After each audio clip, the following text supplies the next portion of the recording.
السلام عليكم. لا تنسوا الاعجاب بالفيديو والاشتراك في القناة تشجيعا لنا لنستمر بنشر المزيد ان شاء الله.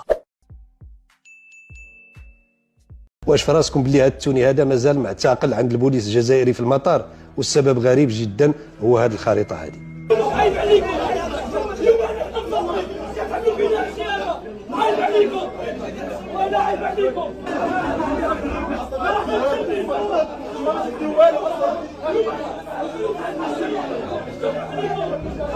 مادام هذه الخريطه كتزعجكم، انا كنطلب من جميع الفرق المغربيه ديرها في التونيات ديالها اللي كتلعب بها في كل الاقصائيات سواء المحليه او القاريه او الامميه. تواصل سلطات الجزائر احتجاز امتعه بعثه فريق نهضه بركان المغربيه بمطار الهواري بومدين بسبب خارطه المغرب على اقمصه الفريق. مازال ما عرفت انا السبب علاش اعتقلوا هذا التوني، مع انه انا ضربت الدوره في السوق ولقيت التونيات ديال الجزائر كيتباعوا في المغرب عادي جدا.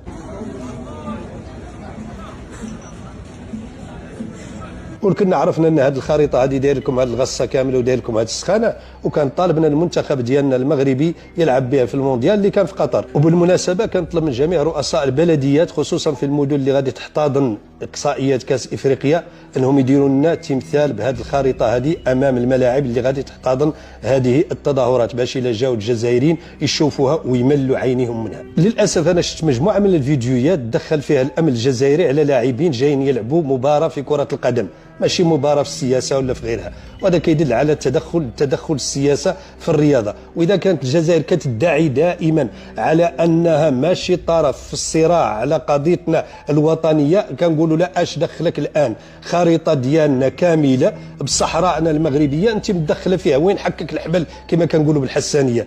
اذا ما نكونش مواقف متناقضه. ما انت الا كنتي طرف نقعدوا معاك انت نيت، ولكن انت مانك طرف، ياك المعنيين هما ابنائنا المغرر بهم في الاراضي ديالك، ايوا خلينا بيننا معاهم. ما علاقتك انت بهذه الخريطه هذه؟ وما علاقتك بالمغرب؟ ما علاقتك بالتدخل في شؤونه الداخليه وفي سيادته؟ وما علاقتك بالمباراه ديال كره القدم تسيسيها وتمنعي لاعبين وتوقفيهم المطار ويضطروا يديروا تداريبهم للاسف داخل قاعه مغلقه في المطار؟ عيب هذا، ما هكذا تورد الابل، وما هكذا يكون حسن الجوار، وما هكذا كتكون الضيافه، وهذا اقحام للسياسه في الرياضه وتدخل سافر في القضايا الوطنيه ديالنا كنرفضوه كمغاربه، وكنقولوا من هذا المنبر هذا على ان الصحراء مغربيه وستظل مغربيه، وما كنقولوها بالشعارات، كنقولوها عندنا مجموعه من الدلائل التاريخيه والاثباتات، وعندنا الشرعيه تاريخيه باش نتكلموا ونقولوا الدريكاتيه الجزائر كنقولوا لها انت ماشي طرف، بعدي عن الموضوع، اعطيه اتساع، ولا تمي تقحمي كل مره راسك في هذا الموضوع هذا